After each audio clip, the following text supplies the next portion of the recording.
नमस्कार, मैं हूं जयश्री नागदा और आप देख रहे हैं सीबीसी न्यूज राजस्थान। नगर पालिका सलूंबर में गुरुवार को नगर पालिका के चुनाव का मतदान संपन्न हुआ। सलूंबर में कुल 78.77% मतदान हुआ। वार्ड नंबर 18 के कमरा नंबर 2 में सबसे ज्यादा 90.44% मतदान हुआ।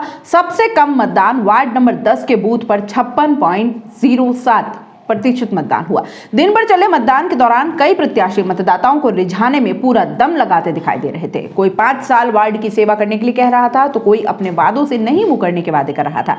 वहीं भाजपा से सांसद अर्जुन लाल मीणा और विधायक अमृतलाल मीणा भाजपा के हर प्रत्याशी को जिताने के लिए मतदाताओं को रिझाते हुए देखे गए। कांग्रेस की CWC मेंबर रघुवीर सिंह मीणा और सहित कांग्रेस के कई दिग्गज कांग्रेस का वोट बनाने के लिए मतदाताओं को कांग्रेस की ओर से मतदान कराने की जुगत में लगे दिखाई दिए। इसी के साथ भाजपा कांग्रेस सलूंबर विकास मंच से निर्दलियों की किस्मत EVM में कैद हो गई।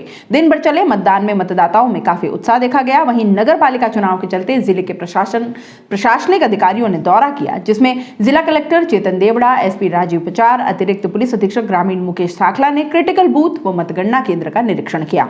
चुनाव के दौरान सलूंबर पुलिस उपाधीक्षक सुधा पालावत, थाना अधिकारी हनुमंत सिंह सोडा सहित 5 थानों का जाब्ता मौजूद रहा। सीबीसी न्यूज राजस्थान की यह खबर आपको कैसी लगी, नीचे कमेंट करके जरूर बताएं। अगर आप YouTube पर देख रहे हैं तो सीबीसी न्यूज का चैनल सब्सक्राइब करिए, पास में दिख रहे बेल आइकन को भी दबाइए, ताकि जब भी हम आपके लिए कोई खबर, कोई जानकारी लेकर आए तो सबसे पहले आपके पास नोटिफिकेशन पहुंचे। अगर आप Facebook पर देख रहे हैं तो सीबीसी न्यूज का पेज लाइक करिए। अगर आप Instagram पर देख रहे हैं तो आप हमें फॉलो कर सकते हैं।